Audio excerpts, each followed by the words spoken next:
Salut les amis et bienvenue sur ma chaîne YouTube Berlu Barbecue Smoke. Les copains, merci infiniment pour le retour que vous m'avez fait sur le premier épisode de l'école du barbecue.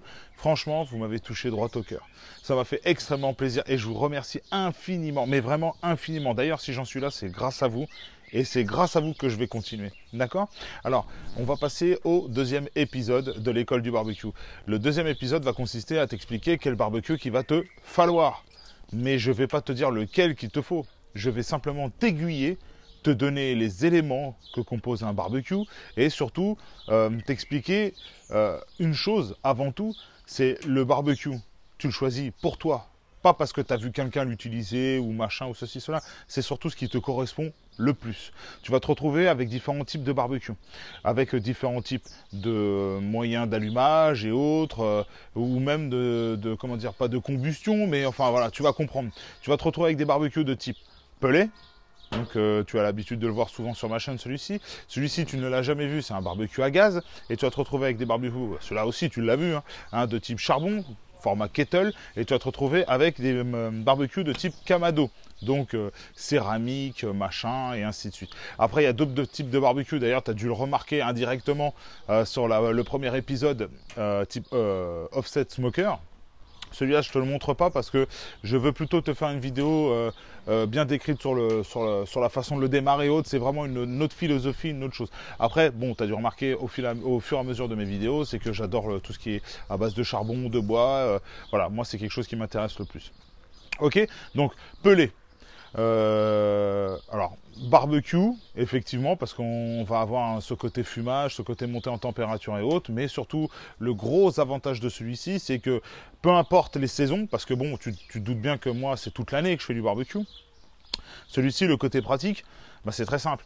C'est que tu l'allumes, c'est électrique, tu le branches, il démarre, tu as de quoi mettre un compartiment à mettre tes pelés, et tu choisis ta température. Et ça fume tout doucement, tranquillement, à la température souhaitée. Tu n'as pas besoin de te prendre la tête. Surtout que maintenant, la plupart des barbecues appelés ont la possibilité de brancher une sonde, de le piquer ta viande, entre guillemets. Et derrière, tu as l'application. Tu te balades chez toi, tu es tranquille. Dès que c'est prêt, il te prévient. Il dit c'est bon, viens chercher ta viande, tout est fait. Ok, donc le côté pelé, c'est le top. Alors je ne vais pas donner de marque ou quoi que ce soit, ou dire lequel est le mieux, ça ne me regarde pas. Par contre, indirectement, si ça t'intéresse de savoir la différence entre un Traeger, un Pit Boss, un Broil King ou autre, dans la terme pelé et autres, tu me dis et je te ferai une vidéo sur le sujet. D'accord ? Après, tu vas te retrouver avec les barbecues de type gaz. La même chose que celui-ci.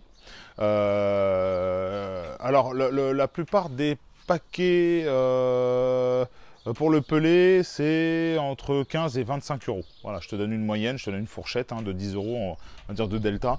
Voilà, c'est ce que tu vas te retrouver pour le prix des paquets de pelés. Après, moi, la seule chose que je te conseille, c'est que utilise les pelés pour la marque. J'ai fait les essais. Vaut mieux utiliser ce qui est conseillé pour le produit, enfin la marque, quoi, tout simplement. Si tu prends du Traeger, prends des pelés Traeger, va pas chercher ailleurs. La plupart des pelés, c'est pas ce qu'il y a de, c'est pas tellement conseillé. Ok. Le gaz, donc on était sur le gaz. Le gaz, très très bien, magnifique. Par contre, je te conseille une chose, c'est que tu prends minimum 4 feux. C'est le minimum. Donc moi, c'est un 5 feux parce que j'ai en plus de ça à côté de quoi cuire les sauces et autres. Alors pareil, je te dis rien sur les marques ou autres.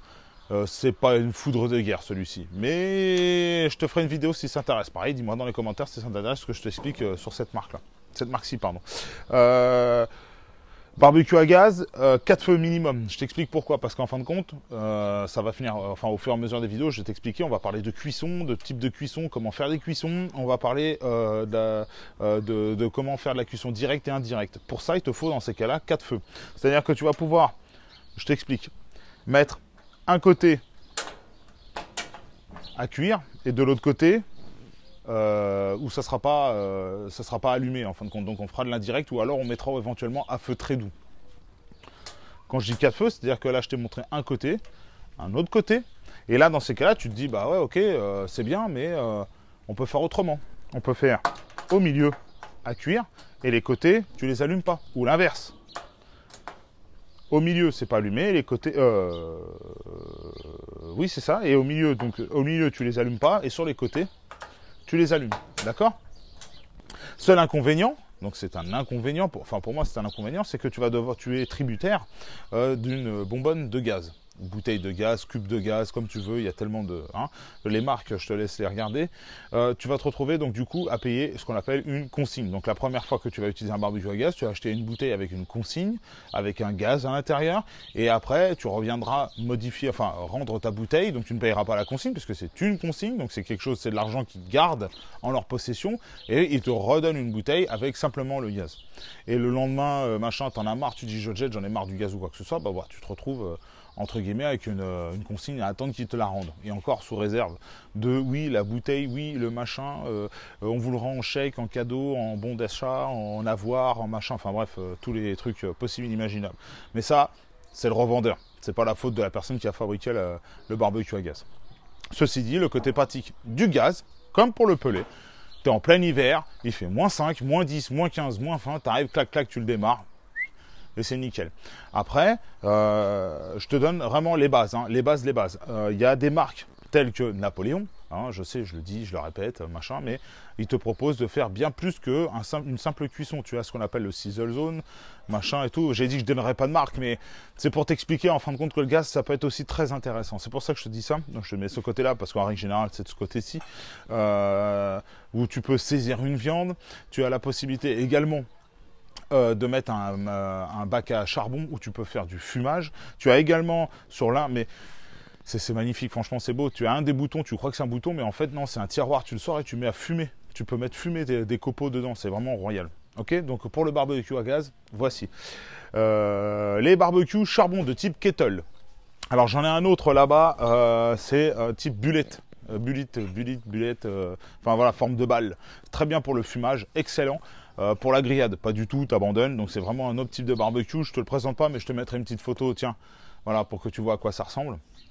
Et tu as ce type de barbecue, donc type kettle, où là tu vas pouvoir faire du fumage, de la grillade, tout ce que tu veux en fait, entre guillemets. Seul inconvénient par rapport à ce type de barbecue, mais ça on verra plus tard, ce n'est pas aussi étanche, d'accord? Mais, à contrario, c'est extrêmement polyvalent.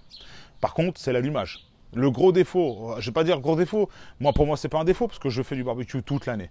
Le défaut c'est dans le sens où si tu es quelqu'un qui attend que juillet-août pour faire un barbecue et griller 3 merguez et 2 chipots, bon forcément, bon voilà, tu t'en fous, entre guillemets tu t'en fous. Mais c'est d'allumer le charbon. Voilà, donc soit tu vas taper du gros charbon et là tu vas attendre que ça s'allume, machin, qu'il y ait du vent, que les braises soient bien rouges. Même quand je te l'ai dit dans la première vidéo, un bon charbon allumé ce n'est pas forcément rouge. Voilà, c'est le seul défaut qu'on peut retrouver, mais c'est excellent. Ce type de barbecue, c'est ce qui est extrêmement polyvalent. Et la preuve, tout le monde en a un maintenant à l'heure d'aujourd'hui. Okay, maintenant, tu as le Kamado. Kamado, excellent comme barbecue. Excellent. Mais excellent dans le sens où c'est étanche. Ça tient dans le temps, en température. Parce que quand tu fais un fumage à chaud sur ce type de barbecue, tu sais que tu vas utiliser du coup de la briquette. Tu vas attendre en une plage de 3, 4 heures, 4 heures et demie maximum, où tu sais que tu vas réussir à avoir quelque chose de stable. Là, celui-ci, bon, clairement, ça dépasse. Parce qu'en fait, ce qu'on a derrière, c'est de la céramique et c'est de la restitution de chaleur. Ok, un peu comme on a essayé de te vendre dans l'économie d'énergie, oui, acheter un radiateur électrique à fluide caloporteur ou à pierre de lave. Oui, je fais la pub pour Atlantique. Ah, détends-toi. Donc alors, ce type de barbecue est extrêmement intéressant. Le seul gros bémol, bah, c'est le tarif. Ah, bah, moi, le bébé qui m'intéresse, c'est sur l'entour des 3 à 4 000 euros. Ah, tout de suite, bon, quand j'en ai parlé à maman, elle m'a regardé le canapé, bon, j'ai compris tout de suite que, bon, si je veux dormir dans la chambre, j'abandonne le projet. Ah, détends-toi, ou alors t'es vraiment balèze pour le vendre à madame. Mais t'inquiète, c'est pas mon dernier mot. Hein, je vais réussir à l'avoir, je l'aurai. Oui, je l'aurai. Donc voilà, extrêmement bien le Kamado. Alors, c'est un mini Kamado.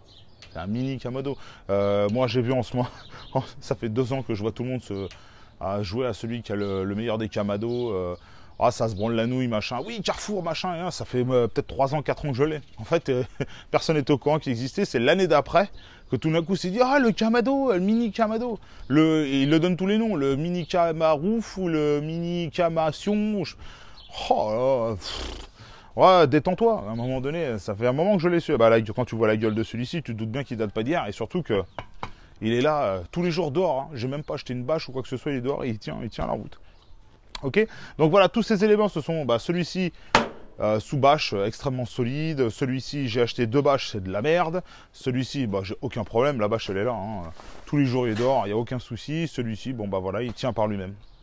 Voilà, donc du coup pour la partie cuisson, je te propose une chose, c'est qu'on voit l'épisode 3. Donc l'épisode 3 reste bien connecté parce que l'épisode 3, on va parler du charbon.